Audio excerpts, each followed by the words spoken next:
too. Good evening, friends. Thank you for listening to Crazy Conversation with Miss Kim on intellectualradio.com. I hope that everyone is having an amazing start to their work or school week. It has been a crazy day. I feel like today I did work on my job. Mark and Meta play too much. I finished almost all my cases today. After today, we need a Meta support group because I cried when Facebook crashed today. So I just want to put it out there. I was heartbroken. So before we dive into today's conversation, I would love to say happy birthday to my G-Ma, Sandra Lomax. Also, happy birthday to my beautiful cousin, Erica Watkins. That's my Sally. And happy heavenly birthday to my cousin, Eric Watkins, which is Erica's twin. Rest up, cousin. We love you and we miss you so much. Today's conversation with Miss Kim. Done wrong for doing right. Today, we are having a conversation with two brothers that were wrongfully convicted as a child, beat and tortured after serving 25 years before the case was overturned. They are motivational speakers for others facing similar issues. Now being released, they are the owners of their own clothing apparel line, New Vision Clothing Apparel. My executive producer and I would love to introduce to you Mr. Sean Tyler and Reginald Henderson. Thank you guys for being here with Miss Kim today. Thank you, Miss Kim. Thank you. And so, let's have our conversation, Miss Kim, all in y'all business. So, I'm going to start with a couple questions, and I'm going to let you enlighten our wonderful listeners. What made you want to have a crazy conversation with Miss Kim? That's not a good icebreaker. No. It's my sister crazy about you for one. She ain't the only crazy Kim. So crazy Keisha like crazy Kim, but she's familiar with what we've been doing since being home as far as trying to get the case basically heard. Although we've been overturned, we've been exonerated, we still fighting to receive a certificate of innocence, which helps to clear the backgrounds of us, enable us to just be, regular citizens, and enable us to be, righted for the wrong in which you've done. So she felt like it was no better platform than yours, So I looked at you and I said, well, you know what? Look like she can, look like she gonna give you a fair shake, Everybody else kind of cut you off and throw their own stuff, but with you, looked like you was gonna give a fair spin, so I was all for it. So that was my reason there. Well, I appreciate that, and I hope and pray that my wife and I were helpful during our interviewing and conversations. It's a lot. I have to be in your business. You got to be in mine. So, at this point, we family anyway. We just came in and got related again, So, again, I am so honored to have this conversation with you both. And the thing with the conversation, it was hard for me. It was hard for me when I had to study the accusations, the questioning, the things you gave me, the things I read in the media, and it was just so hard. Can you please tell me what are some of the things that you would like to teach others about this experience? And just tell them a little bit about what you went through and what age you were when you went through this traumatic experience. I was 18. My brother Sean, he was 17. So I'll let him begin the story. It starts with the sickening conspiracy of how the police chased him down. So, and I was at the time of the incident. I was 14, And I happened to be visiting a friend, and seen the group of guys. Well, I was sitting out there waiting for him to come out the house. I see the group of guys, you know, coming on the other side of the streets. You know, they was all dressed in black. So, you know, you from the neighborhood. So, you know, it's never a good thing. So I kind of got into the gangway of where my friend lived. And the only person else was out there was a Latino guy that lived next door to my friend who works on cars. And I know him because my friend periodically speaks to him when we're over there. So as I'm in the gangway, the guy's working on the car. One of the guys from the group that was across the street that stopped in front of me, one of the guys crossed over and walked up to the Latino and basically put up a small little foot chase and then shot him. So what I didn't know at that time, you know, was that something had previously happened, you know, and I ain't know nothing about it because I'm not from really over here where the incident took place. But my friend came out the house as well as his brother and his family because they thought it could have been me. I told him it was the guy next door, so he told me, hey, go next door and tell his people that he got shot, which I did, run the bell. The lady looked out the window. I told her, you know, your son had been shot, so they ran out, and me and my friend left, you know. But that night I did tell my mom, like, man, while I was over there, I seen somebody get shot. She's like, man, did anybody see you? I'm like, no, not really. She's like, all right, well, man, your business. A couple of days, I think, went by, and she ended up coming, like, asking me, like, hey, do you know who Marcus is? And I'm like, no. She was like, you know, you familiar? Tell me. I'm like, yeah, you know, familiar with the kid, being in the neighborhood. And she was like, well, you know, his mother is walking through the neighborhood saying that they grabbed him last night. Did you see him? I said, no, he wasn't one of the guys that I seen. She was like, okay, well, you want to help his mother? I asked my mama, you want me to? She said, yeah. So I spoke to her and told her what I seen, and she went and got the lawyer, and I became a witness. What I didn't know is that they had already, them days had went by, but they had already tortured her son, which was 13-year-old Marcus Wiggins, and the confessing as well as the other 16s that they had with him. So I don't know none of this. I just, again, tell the lawyer what I seen, that he wasn't there, and that ended up opening up a can of worms because I didn't know that they had already, clearly the officers had already had their version of what took place down.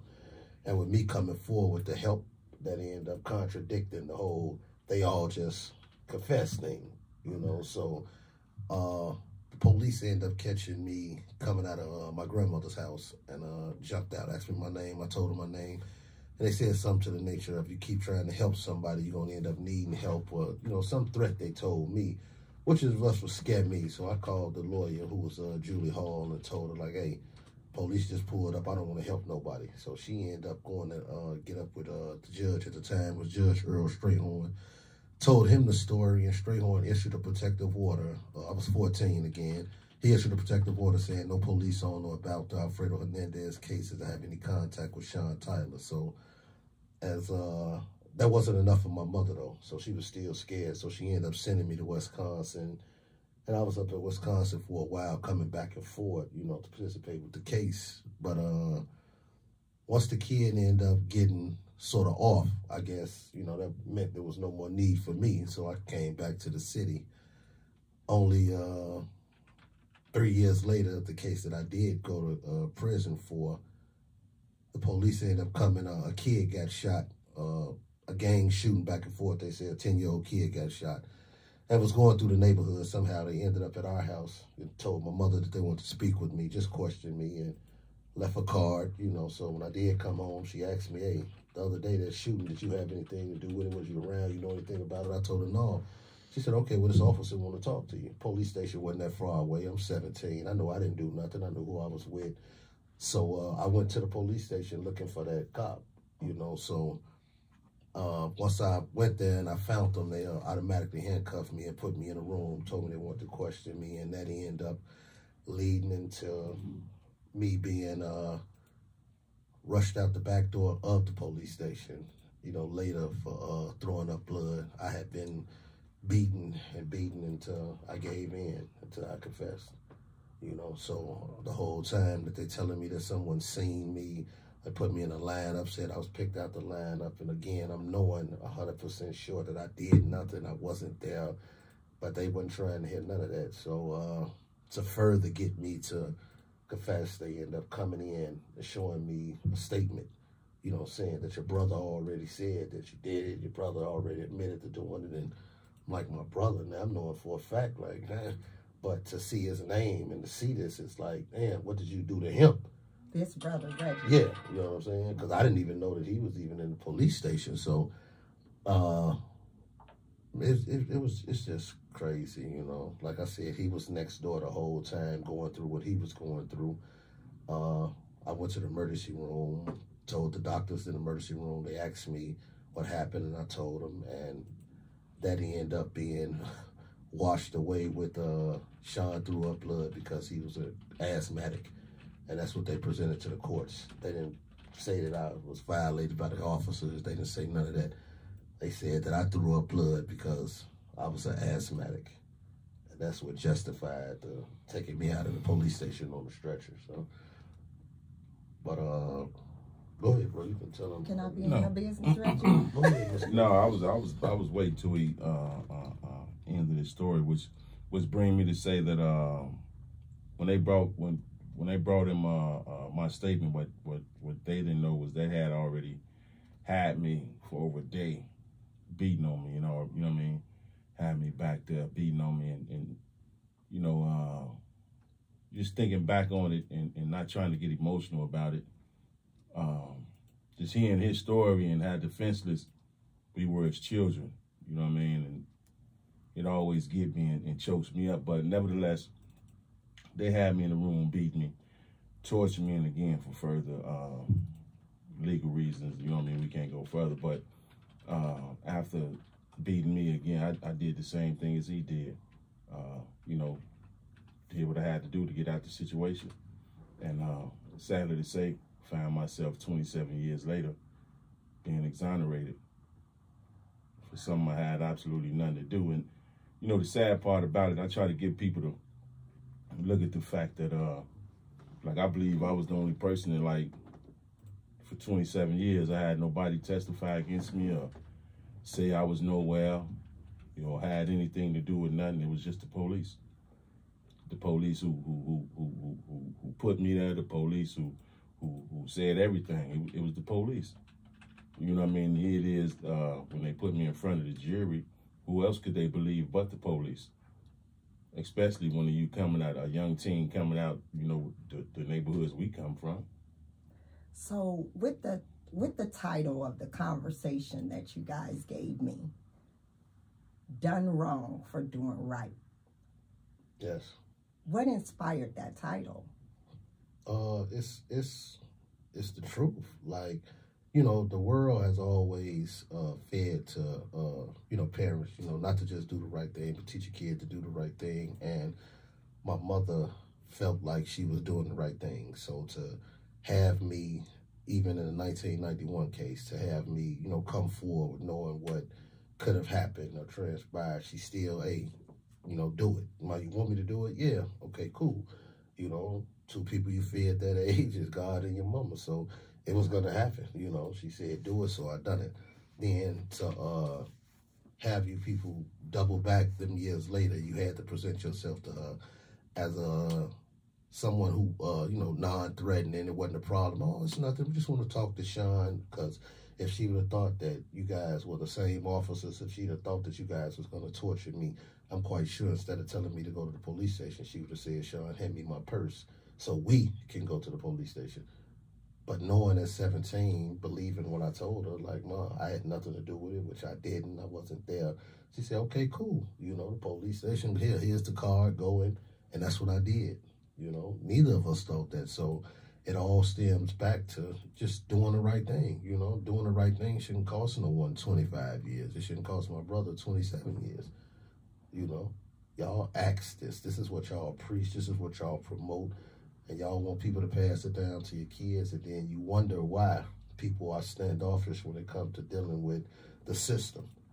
You know? Yeah. And man, y'all didn't know anything about this until like years and being in prison.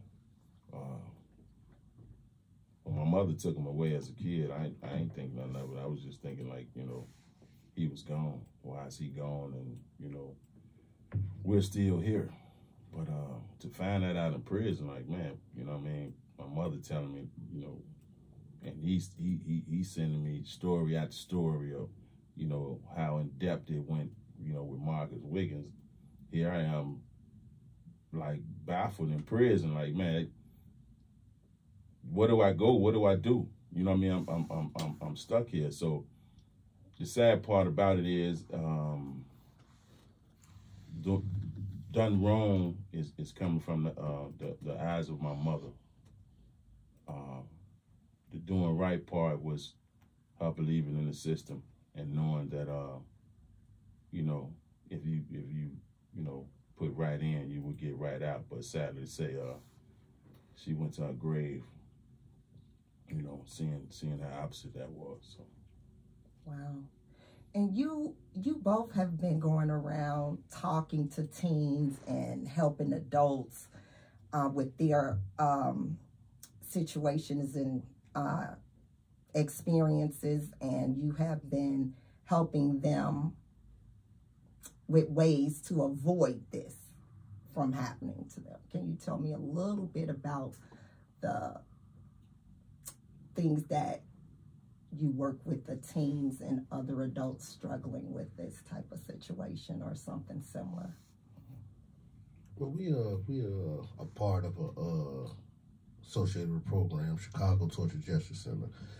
So down there, it's mainly, I want to say 90% of guys who have been tortured, wrongfully convicted, and released. So, you know, we all meet there, and we're able to get, you know, your own form of therapy. You know, not to say that it's, you know, it's what you can relate to, because these are the same people in which you grew up with. Because, you know, being out here, people grew up with who they grew up with. The guys that we associate ourselves with came into prison as teens also. So we all grew up together in prison, and now being out of prison, we are the same guys who associate with each other for those reasons of being able to say that he understand when I'm poor. I understand when he poor. You know what I'm saying? Right. Nobody else probably would understand how him 29 years and him 25 and this guy 36 years, how they talk and what they go through in order to, you know, in order to beat him. Yeah. You know what I'm saying? So those are the guys that we send ourselves around to try to help. I've also spoken, I want to say 23 or 24 times inside of Chicago schools to kids. And it's mainly to get them to understand that age doesn't make you exempt. You know, I tell them about the Marcus Wiggins being 13, me at 14 and 17. So, you know, to get them to understand that, you know, this could be you. So be careful with, you know, how you moving, and trying to let them understand that bad company kills good character. It doesn't matter if you get 100 A's. If you run it with Ronnie the robber, you'll be considered to be a robber. You know, so be mindful of that. Also make them aware of the accountability law. Because you think because you laugh and standing next to the guy that's jumping the guy that you won't be blamed for it, but you will. It can easily be you. So, you know, I just try to give them what someone should have given me. You know, the knowledge of knowing that when you do go into the police station, regardless, if you're not, 3 things I tell them you should say: call my lawyer, call my parents, call my mom, call my dad. Other than that, please, and I mean please, don't try to outsmart the police who is trying to trap you.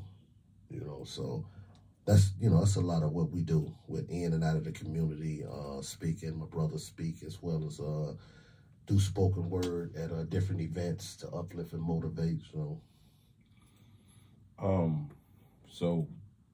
I love speaking about the psychological trauma that comes from situations that we had to endure, and seeing the pathology that's attached to it, and how my mother didn't know the dynamics of what she was going through by growing up in the neighborhood she was growing up in. So that's understanding the psychological dynamics and the trauma that comes behind not only just being wrongfully incarcerated, but again, the neighborhoods we come from and the degradation, everyday degradation that we see, you know, that's hitting our community. So I speak about the resilience of coming from that community, about, you know, my mother succumbing to alcoholism and substance abuse due to our situation, and, you know, the neighborhoods we come in. Our father as well. So if we can make it through the things we've made it through after so many years, I was that young kid who they took in the 80s and said, hey, you know, you had a learning disability because I was so hyper, and they put me in special ed. And I bear witness to special ed and how it isolated me and took me away from not only my friends, but learning. And it took me away from the loving of learning. And from that, you know, the liking of, sadly to say, other things, subcultural things, you know what I mean, guys with, you know, as they say, called mob action, we found ourselves just running together and loving on each other. Cats who didn't go to school, and you know what I mean? And this was all, sadly to say, subjected through school. You know what I mean? And from that, now I know it was the prison, the school to prison pipeline. So. Is it too personal for me to ask, do you receive therapeutic services now? Well, I do. Well, I haven't. She's probably gonna be mad. She's still mad. I haven't been in a while, but I have every so often when I feel personally that no one else around me can help me, I do turn to this lady in the neighborhood who does sit me down and allow me to pour, you know. So I do. And as much as, you know, speaking engagement do, sometimes you need somebody who ain't afraid to ask the right things, because a lot of people look at it like you just did. Not that you did nothing wrong when you asked, oh my God, can I? Because people don't know just how tender the situation is. So they want to be careful. And should I ask him? Oh, I don't want to. With that, you know what I'm saying? But in reality, you want that. You want somebody to really be like, hey, like when your father passed, how did you take that? You know what I'm saying? Like when you got the phone call about your grandmother, like how did you, you know, the real stuff. Don't peddle it like it didn't happen and you believe him because I smile a lot that, oh, you okay? Right. He did 25 years. He doing real good.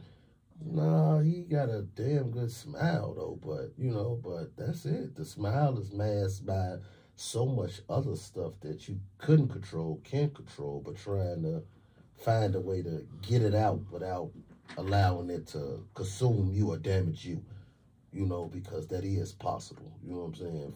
For the person who hangs on, he or she really can become a ticking time bomb. Well, finally, out of a conversation, I wanted to listen a little bit more.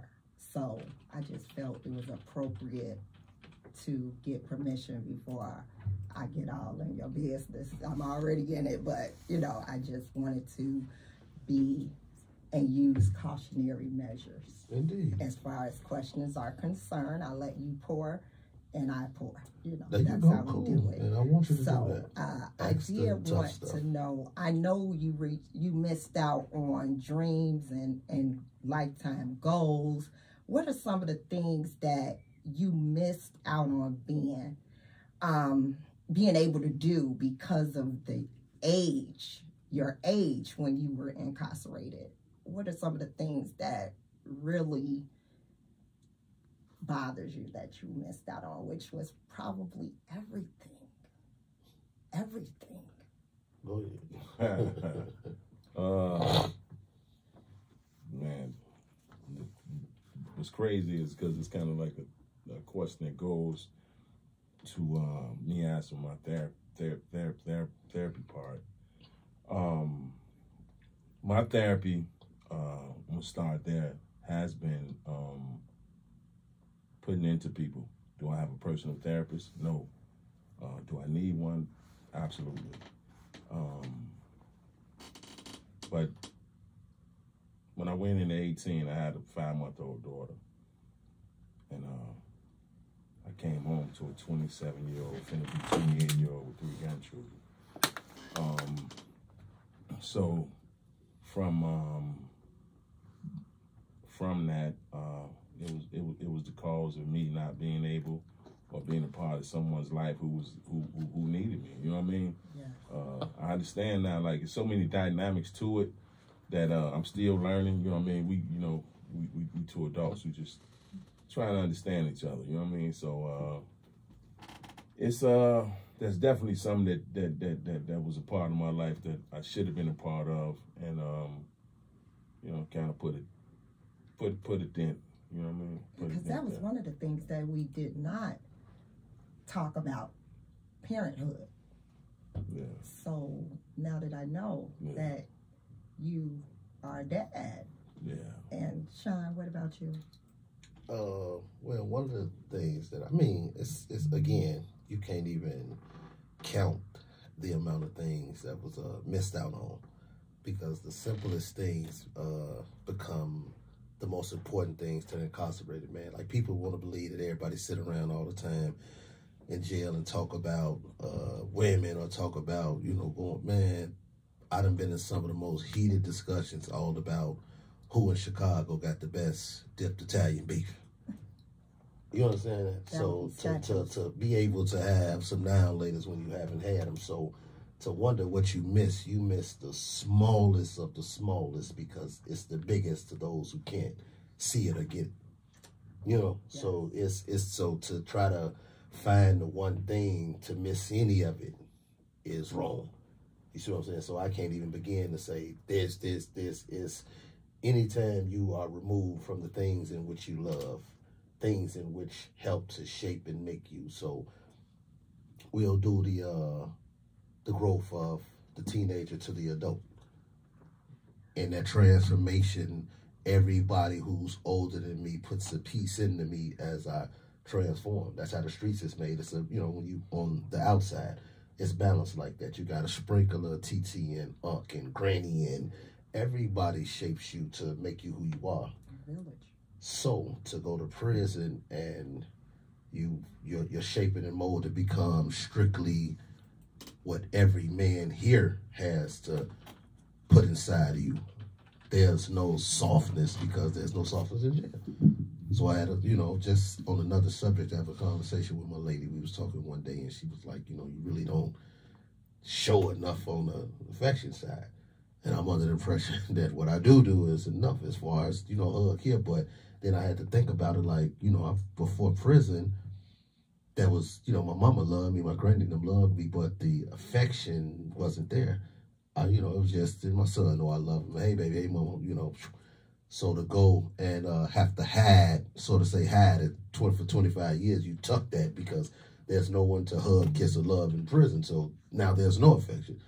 So here's 17 years, matched your 25 years, now you 42, and you don't really know how to. You see what I'm saying? Because it's never been. That's a part of growing up. Right. In order to have that, you have to witness and to be around it, the loving, the hugging, the touching. You have to be that. Yes, absolutely. So that's a robbery right there, to be robbed of that. You know what I'm saying? Even again, like I said, like he just said, my brother, to not play no part in his daughter's life is a robbery. To not be able to play no part in his grandkid's life is a robbery. So what's been lost can never be re-given. And there's so much that's lost that you can't put your hand on it as to what is the biggest, because all of it being taken away from you hurt. Well, it seems as though, like Reggie was just saying, I guess going out and talking with people and helping others that's going through similar situations, that's therapeutic to you. That's your therapy. You're constantly talking about your trauma. You constantly talking about your resolution. So that right there, it helps. It helps. Just like with crazy conversation, that's therapeutic to me. Even though I still need 2 therapists, it's still therapeutic that I can have a crazy conversation. And when I'm talking and I'm able to pour into people, that's therapeutic. So I am so happy that you all are willing to continue to pour into people that need that type of encouragement and help, because at that age, that was a lot. That was a lot to have to endure. One thing. My brother helped me realize this one day. He just said it out the blue, and he was like, "Hey man, did you ever paid attention to because like when we came home, there was a period, and for which we lost like 7 family members within 6 months, and And these were literally all the people who were accepting our collect calls in prison. So when that transpired, we were so hurt behind it, thinking like, you know what I mean, why do we have to come home to, you know what I mean? But one day he was like, man, have you ever thought about it? Like, yeah, we lost 60, 70 family members, but in your 27 years and my 25 years, can you imagine how many people we helped? And you know, we got real close friends to this day to tell us like, if it wasn't for you guys, we wouldn't be able to get to through our beds. And what subsequently had me ask him one day, I'm thinking like, because a lot of our friends tell us, you know, how hilarious we are, funny we are. And I was sitting there thinking one day to myself, like, man, why are we so funny? Like literally like without trying to do it. You know what I mean? And it was an emotional response because I thought about it, and throughout our entire lives, we had to,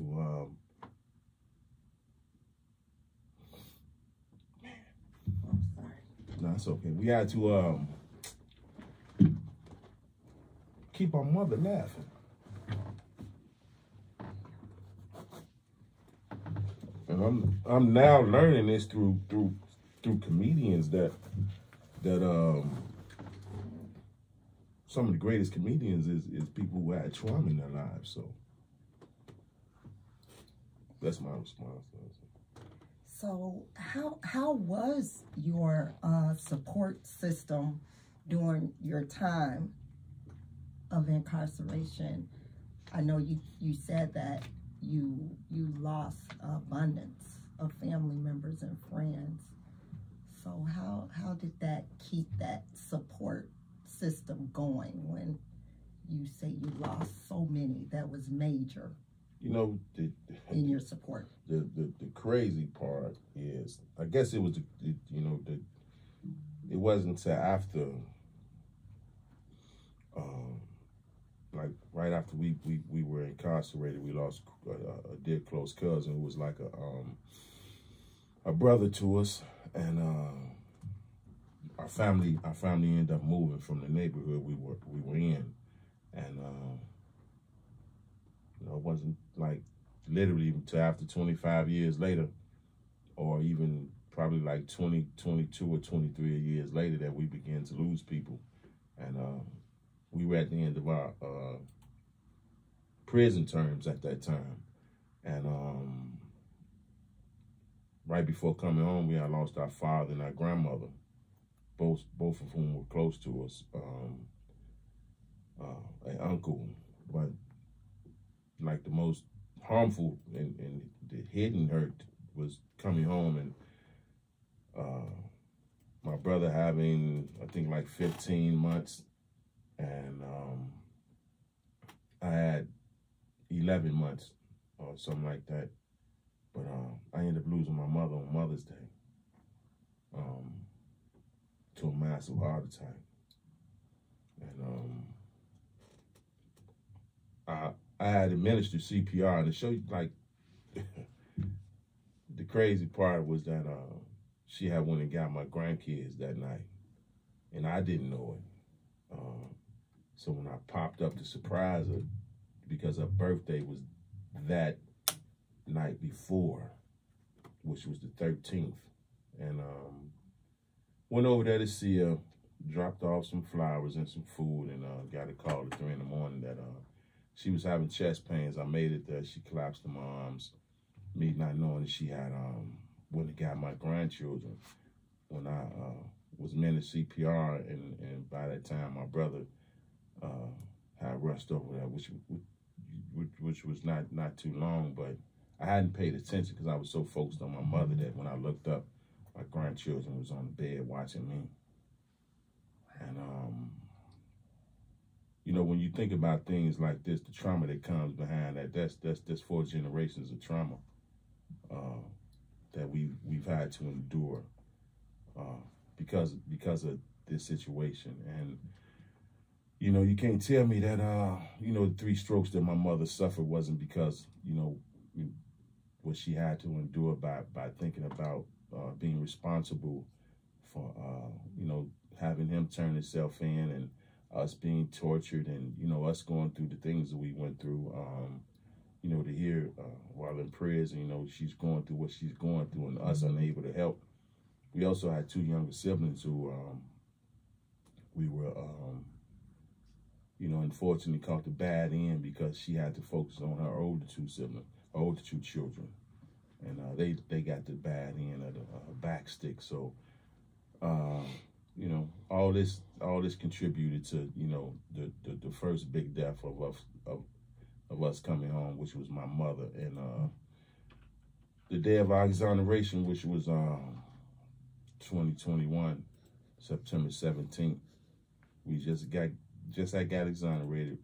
My auntie was throwing a surprise dinner, and we were told to meet up at the house. An hour later, we got a call that my older cousin, which I call my sister, had just had a massive stroke and a massive heart attack and died. And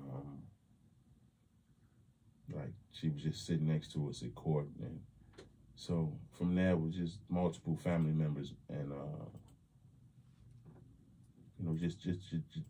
just going through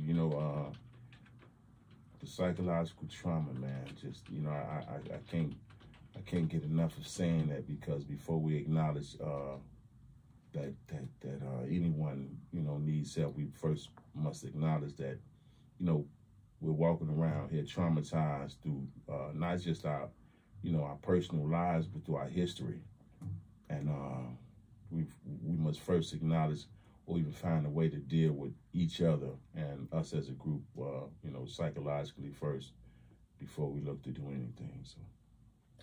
So, how would you describe life for you guys after incarceration? How's the adjustment going? The adjustment of being free. You all have had some successful things happen since you all have been released, and that alone is a blessing. So as far as adjusting to life now, how has that been for you both? It's again, we both gonna have different takes on it. Like I said, he came home to witness everybody tucked in because the corona had just hit. I came home in 2019 and was able to be greeted, and I've seen family, and almost that dream come true in which you dream, waiting to come home. So that was a good thing. But the adjustment of watching the dismantlement of so many families is, people, it doesn't have to be you to hurt. People have to understand that, just to see that relationships that you remember to be so solid, the mother loved the kid loved the mother, that, everybody was. So to come home and hear people say, man, me and my mom ain't spoken in years. I ain't spoken to my brother in years. I don't mess with my cousin over there. We ain't like, whoa. Yeah, that's kind of society. Like, that's what I'm saying. So it doesn't have to be just your family for you to feel hurt for others. Like, man, kids who have never really come to understand what it feels like to really have a whole lot of cousins. Y'all will never know what it feels like to have a real, big mom, or somebody who overly loves the entire, to community, show, the whole family. Man, somebody who doesn't have to have nothing, anymore. Man. Miss Johnson, who stayed on the porch.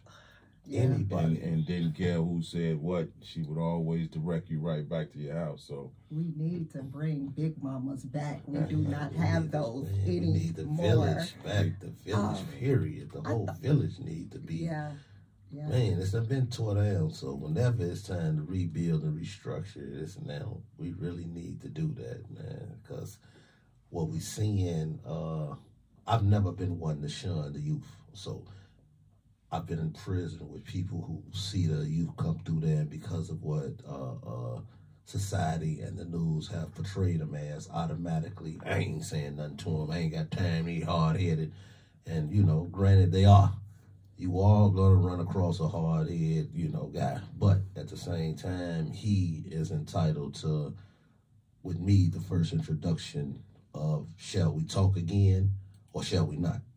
Right. So automatically, I'm not going to just say because of what everybody else say, beat it. No, I'm going to have a conversation with you.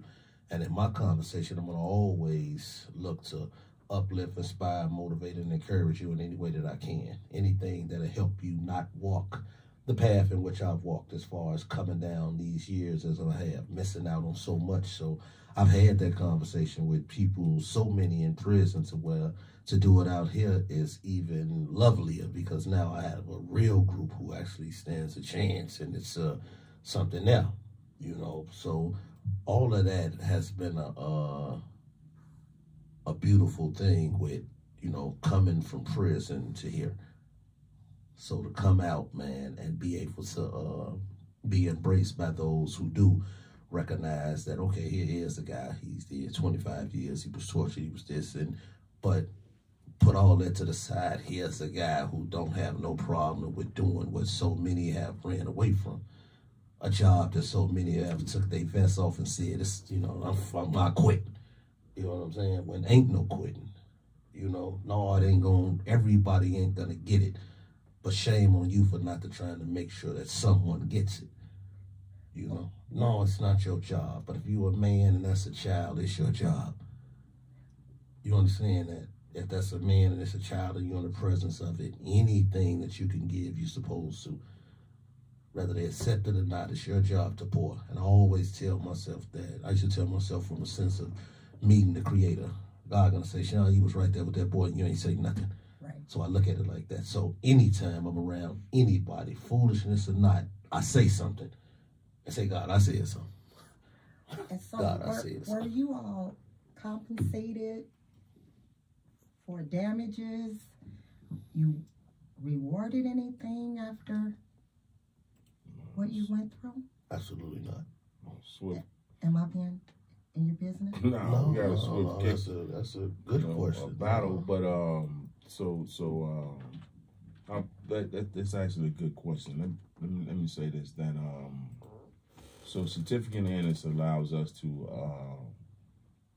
be compensated by the state. A lot of people associate the certificate of innocence, you know, saying that, you know, these guys want money. These guys, you know, they're all about, you know, when it comes to monetary value. But I ask anybody to look at, you know, the lives that we have to live from 18 to 17 to me getting out of prison at 45 and him getting out of prison at 44 or 43. The things we had to endure. We're not saying that, you know, we're trying to steal anything from anybody. We're saying that outside of monetary value, the names that our parents gave us, we just want our names back. We want our lives back. We want to be able to get up in the morning and say, I have the same rights just as anybody else to get up and get in my car, not to be stereotyped, stigmatized, or even pushed to the side. I have the same rights just as anybody to get up in the morning and be me, an American citizen. So you are looking for your certificate of innocence. Yes, ma'am. And that would assist with your closure with this. Because when I did research, and I could be wrong, that's why it's crazy conversation. I thought that, you know, you would be compensated. I saw back in the day they did like $75,000 per year. But that's I guess that's to come if you know, the state deem it or however they feel. But you know, as of right now, you know, that's a subject we have no idea of, because that's somewhere we're not at. But again, I definitely believe and feel that we deserve to be compensated for the years that we've done. But sadly to say, you know, look at the hills that we continue to battle and fight. You know. So, can you tell the listeners a little bit about your New Vision clothing apparel?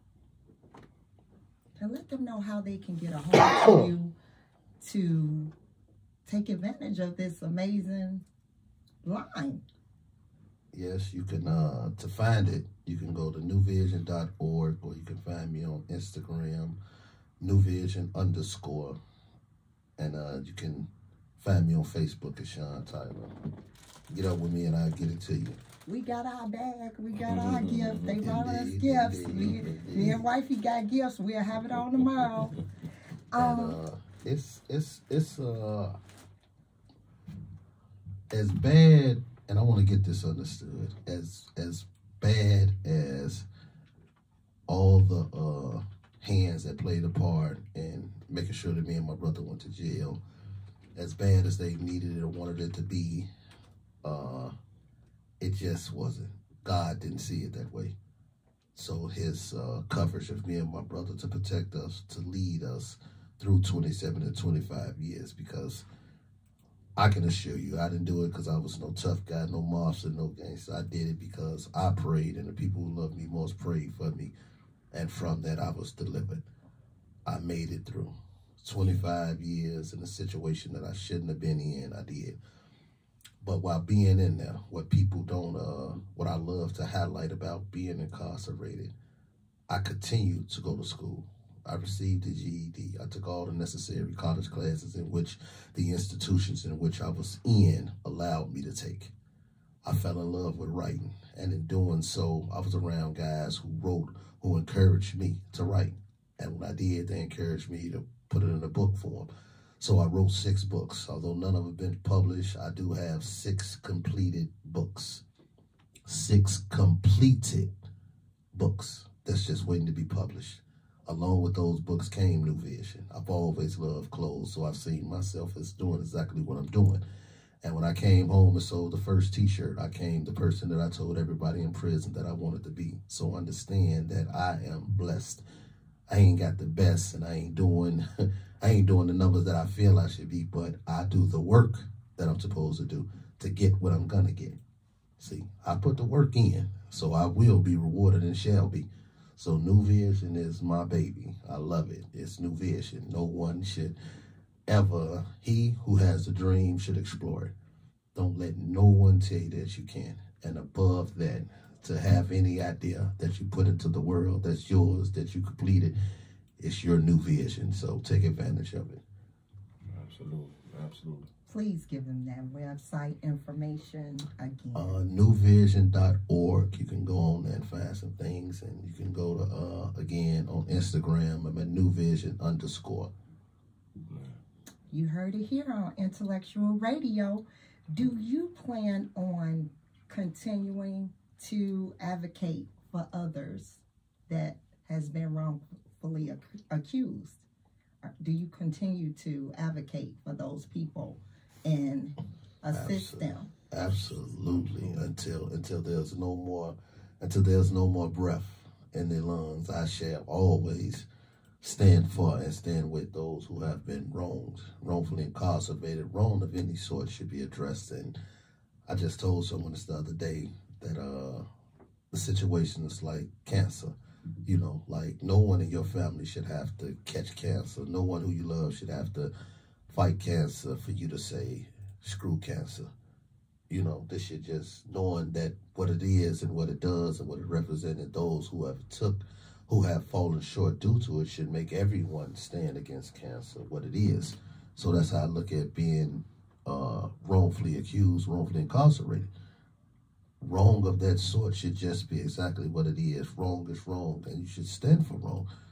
So no one can ever tell you that adults taking advantage of children in this situation, because, excuse me, I'm not the first, me nor my brother is. They've been torturing and taking advantage of minorities, these same group of police, since the 70s. But the fact that you began to leave adults and target children should have been where the line stopped at. So I look not just for Chicago to have a problem, but I want the world to ask, why is it that Chicago is leading for the 5th year in a row for wrongfully imprisoned people? Why is it that last year Chicago, Illinois released 243 people due to wrongfully incarceration? Like, this should be a problem. Why are Chicago taking the money of state taxpayers and putting it behind these same officers who has wronged us, these same officers who have continued and continue to be caught to have been wrong. You taking taxpayer dollars, putting it behind lawyers who fight for them against us. And I'm quite sure if you asked anybody, the majority of taxpayers, look, give me your money and I'm going to buy a lawyer for officer such and such who tortured the kid. No. Give me my tax money back. I'm not backing no crooked officer. I'm not backing no wrong officer. I'm not doing none of that. All of that should be understood when dealing with the people. That's a problem. So when I get on these platforms and speak, I'm just not speaking. Again, I want everybody to have a problem with what's wrong. If that's wrong, it's wrong. So don't just say it's wrong in Chicago. Say it's wrong in Cali. Say it's wrong in Alabama, Tennessee. In all these places, the world should say, not for 5 years straight. You ain't never got it wrong 5 years in a row. 5 years. For the 5th year in a row, Chicago is leading the world in wrongful convictions. Illinois. Wow. And So- it goes, sorry about The that. world. I know that someone that is listening, someone that is watching, they may be going through something similar, or they may know someone. They may not have the courage to send a question in or to call in. So, do you all give out your information to people that need assistance with being wrongfully accused, encouragement, those type of things? Do you give out your information for that? Can they email you? I'm sure that someone else may need So, this information. absolutely. So, as far as my personal number, at any given moment, anytime somebody need help, I'm definitely for it. But as far as my email, I'm willing to give that out. And if you have any questions about anything, I'm willing to assist you with that. And coincidentally, I've created a non-for-profit organization called Therapeutic Expressions. And what we do is we're focused on the history of trauma that comes behind people like not just my brother and I, but people that comes from my community, those who've been wrongfully put in homes, and the homes has become prisons. Any psychological trauma that's associated to the environment for which we come from, I'm looking to address, because again, we can't stop any type of violence, whether it be spousal abuse, domestic violence, killing someone with a gun or whatever it may be. We can't get rid of any of it without first addressing, the psychological trauma that we're experiencing and have experienced as a community, as a people, and individually. So I acknowledge it. My email is itielben75@gmail. And whatever question you have and however I can assist you, again, I'm here. My brother's here. You want to give him your... Yes, I can be reached at New Vision. That is New Vision, NUVISEAN 976 @gmail. You can reach out to me. Again, I'm not against coming to speak to whoever for whatever. I'm at schools. I'm at I'm speaking at churches. Bus stops. I'm everywhere. If you need to hear it, and I'm willing to tell it, man, I'll share it. And if my situation can help you in any shape, form, or fashion, then I'm a make sure you get it. You know, that's my job, to make sure that if whatever you went through or whatever you're going through, if it's not what I've been through, then you can get through it. Trust me. Trust me on that, man. My mountain compared to your Eminem is nothing, man. So you can get through it and get over it, man. I promise you that. And I would like to end it on this note. From our trauma and everything that we went through, we've become men who is truly making a conscious contribution to the uplifting of humanity. Well, with that being said, I am so honored and so happy to have you both on Crazy Conversations with Miss Kim. And I have to give you a message that just came in. I could not listen to all the messages, but your sister said to please spell out your clothing line so that everybody can understand the new vision. So can you please spell New Vision before we end tonight? Yes, I can. New Vision, N-U-V-I-S-E-A-N. Again, New Vision, N-U-V-I-S-E-A-N. Thank you for listening to Crazy Conversations with Miss Kim.